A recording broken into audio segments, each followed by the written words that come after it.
हरियाणा में चुनावों के ऐलान के बाद राजनीतिक पार्टियां जोर शोर से चुनावों की तैयारियों में जुट गई हैं। टिकटों के बंटवारे से लेकर टिकट पाने की होड़ में नेता लगे हुए हैं। बीजेपी जहां राज्य में 10 साल से सत्ता में है, तो वहीं कांग्रेस राज्य की सत्ता में वापसी की तैयारी कर रही है।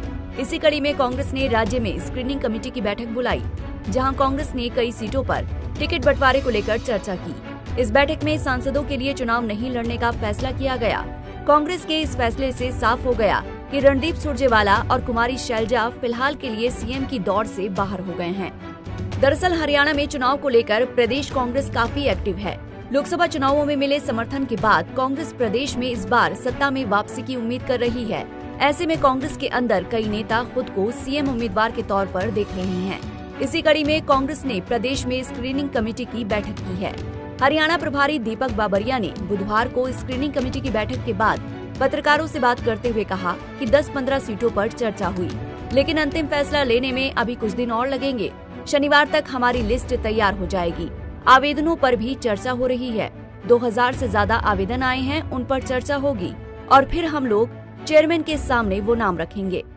डिस्कस और कुछ नहीं निकला है। 25 जो है सीटें हैं, 25 से 30 सीटों में डिस्कशन हुआ है और उसमें पॉसिबल पैनल क्या हो सकते हैं उसका जो है एक जायजा लिया गया है। और जो क्राइटेरिया जो सिलेक्ट करा है आप लोगों ने, जिस बेसिस पे कैंडिडेट्स को सिलेक्ट किया, वो क्या थे सर इस बार पे? उसमें जो है सर्वे रिपोर्ट में क्या है, उसके जो है जीतने की संभावना क्या है, उसकी प्रेस्टीज क्या है, कितने लोग उसको रेकमेंड करके छूटे हुए हैं, वो सब देखते हैं। सर जितने भी एमपीज इस बार जो जीते थे, क्या उनको भी टिकट देने की आशंका है इस बार या इसको नहीं? कोई एमपी ने टिकट मांगी नहीं है और ये चुनाव में हम किसी एमपी को लड़वाना भी नहीं चाहते हैं। कब तक सर सिलेक्शन फाइनल हो पाएगा, अगर आप उसके ऊपर थोड़ा सा इलेक्शन का जो है हमारी टिकट का जो 30 सैटरडे हमारा रिकमेंडेशन चला जाएगा।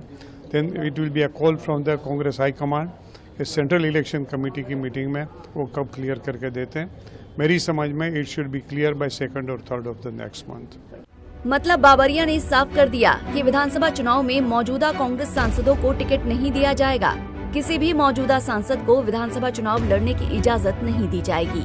अगर कोई तत्काल आवश्यकता है तो उन्हें पार्टी अध्यक्ष खड़गे से अनुमति लेनी होगी। सिटिंग विधायकों का टिकट तब कटेगा जब उनके खिलाफ एंटी इनकम्बेंसी होगी। बता दें कि कांग्रेस के सांसदों को टिकट नहीं देने के फैसले से शैलजा कुमारी, रणदीप सुरजेवाला और दीपेंद्र हुड्डा जैसे वरिष्ठ नेताओं को झटका लगा है। इससे इन नेताओं को मुख्यमंत्री बनने का पत्ता कट गया है। हरियाणा में एक चरण में होगा मतदान। हरियाणा विधानसभा की 90 सीटों के लिए एक ही चरण में मतदान होगा। हरियाणा के सभी 90 सीटों पर 1 अक्टूबर को मतदान होना है। चुनाव नतीजे 4 अक्टूबर को मतगणना के बाद आएंगे। हरियाणा विधानसभा का कार्यकाल 3 नवंबर 2024 को समाप्त होने वाला है। पिछला विधानसभा चुनाव अक्टूबर 2019 में हुआ था। चुनाव के बाद भारतीय जनता पार्टी और जननायक जनता पार्टी के गठबंधन ने राज्य में सरकार बनाई। भाजपा के पास 40, कांग्रेस के पास 31 और निर्दलीय के पास 19 सीटें हैं। वहीं दीपक बाबरिया के इस बयान से कुछ दिन पहले कांग्रेस महासचिव और लोकसभा सदस्य कुमारी शैलजा ने हरियाणा विधानसभा चुनाव लड़ने की इच्छा जताई थी और कहा था कि वो राज्य में काम करने की इच्छुक हैं। लेकिन इस बारे में अंतिम फैसला कांग्रेस आलाकमान को करना है। हरियाणा में कांग्रेस के सांसदों को चुनाव नहीं लड़वाने के फैसले पर कुमारी शैलजा का बयान सामने आया है। इसमें उन्होंने कहा कि इसका फैसला हाईकमान करेगा। आने वाले दिनों में इस पर और भी फैसले लिए जाएंगे। वो हाईकमान के फैसले का इंतजार करेंगी। वहीं हरियाणा प्रभारी दीपक बाबरिया ने इस पर एक बार फिर बयान दिया कि पार्टी के किसी भी सांसद को विधानसभा चुनाव लड़ने की इजाजत नहीं दी जाएगी। कांग्रेस के भीतर अब राजनीति और तेज हो गई है। हरियाणा कांग्रेस में जहां एक तरफ शैलजा खुद को दलित चेहरे के रूप में प्रमोट कर समर्थन बटोरना चाहती हैं, वहीं कांग्रेस इस मुद्दे को पार्टी हित और अहित तक सीमित रखने का प्रयास कर रही है। कांग्रेस नहीं चाहती कि दलित वोट बैंक उसके पाले से खिसक जाए। राज्य में सांसदों के चुनाव नहीं लड़ने का निर्णय राज्य का चुनावी पारा चढ़ गया है। कांग्रेस की फूट का सीधा लाभ बीजेपी को मिल सकता है।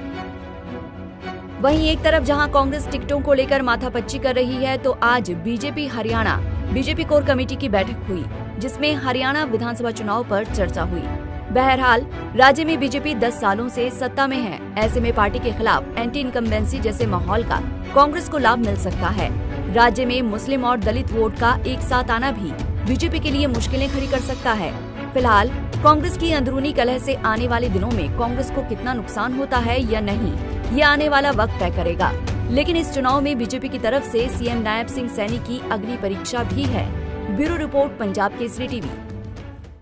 हमसे जुड़े रहने के लिए हमारे YouTube चैनल को सब्सक्राइब करें और नई वीडियो की नोटिफिकेशन के लिए बेल आइकॉन को दबाएं।